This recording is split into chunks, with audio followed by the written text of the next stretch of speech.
มาได้จะลงน้ำมาได้จะลงน้ำมาได้จะลงน้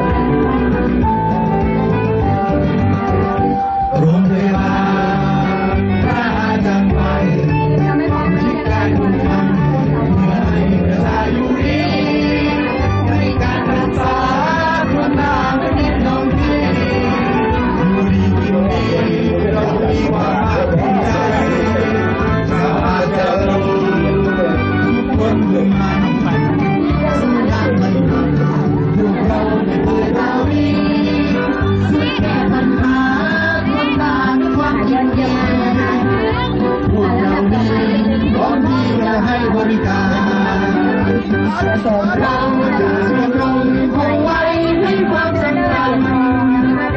กัญญาบัตรเรานั้นไม่เสื่อมคลายคุณธรรมความดีมีประจำใจ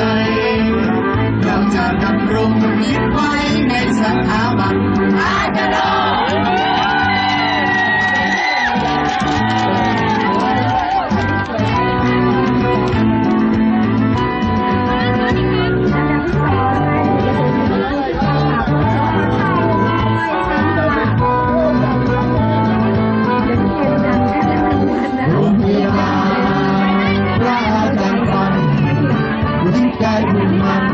เพื่อให้ประชาชนนี้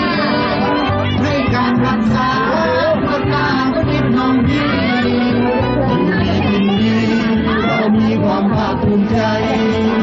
ชาวอาจารย์ทุกคนมุ่งมั่นซึ่งการไม่หวั่นพวกเราไม่เคยมาวีช่วยแก้ปัญหาคนงานด้วยความยินดีพวกเรานี้พร้อมที่จะให้บริการเราจะดำรงคงไว้ในความสำคัญมีกัญญาบัตรเรานั้น